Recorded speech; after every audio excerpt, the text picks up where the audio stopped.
Set in a fictional time based in Imperial China, the Apothecary Diaries reflects problems faced by women in society today. It is shown how these issues have kept women from using their voices throughout their entire lives. The protagonist, Maomao, breaks that trend. Patriarchal struggle. In this series, women, no matter their status or age, lack the right to choose their path from the moment they're born. Superficial qualities such as beauty and material possessions are prioritized over meaningful ones like intelligence and kindness. This is because their roles are confined to being treated like tools. If they lack desirable qualities, they are considered a failure and a shame to their family. For women of a higher status, the sole purpose of their life is to be married off and bear children for their new family. Women on the lower end don't have any more of a choice and are likely to become beggars or sell themselves in the streets from a young age, as these are some of the only roles they can fulfill in a society where they know nothing but this lifestyle. It's sad to say that whatever the conditions, a woman just can't catch a break. The Inner Palace. A lot of the story takes place in the Inner Palace.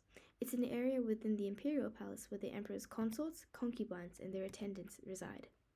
No man is allowed to enter except members of the imperial family and eunuchs. Women in the Inner Palace live in a glorified and idolized confinement. They are referred to as the Emperor's Flower Garden, which may sound poetic at first, but reveals a dark metaphor. This name suggests that the women there, consorts, concubines, and sometimes even servants, are like flowers, beautiful, delicate, and meant to please the Emperor. The Inner Palace serves as the Emperor's flower garden, through which he can sire heirs and select an empress from the consorts. It is also where the imperial children are raised. This system heavily objectifies women, treating them as possessions rather than people.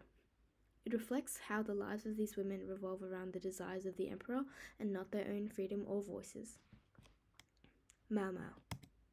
Maomao was born and raised in the Pleasure District by her adoptive father, who is a very skilled physician, and 3 sister-like courtesans, resulting in her becoming a highly capable individual, being well versed in the ways of both medicine and the Red Light District.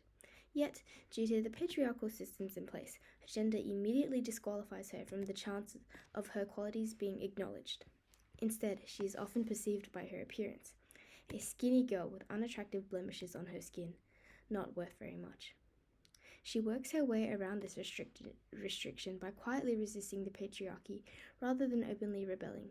She can play the role of a servant when necessary, but uses the system's blind spots, like underestimating her, to expose corruption and save lives.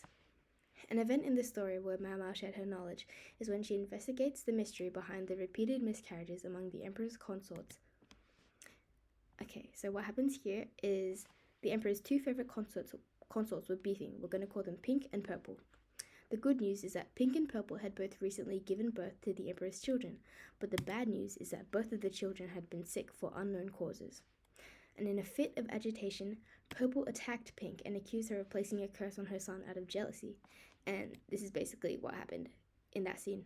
And yeah, during that scene, Maomao, when she saw it, she quickly found out the cause and she went to make an anonymous note. And that note looked like this, and it said, the face powder that you're using is poisonous. And Pink listened while Purple didn't. And so Pink's child survived and Purple's son did not survive. And despite the unfortunate loss of Purple's son, Maomao had earned a deep respect from the Pink consort and had been recognized for her valuable contributions. While her unreliable narration tells us that she would much rather lay low and stay out of trouble, her insatiable curiosity and strong sense of justice tells us otherwise. Maomao discreetly voices her knowledge in a society built to silence her, making her a quiet but powerful advocate for feminist rights. Thank you for listening.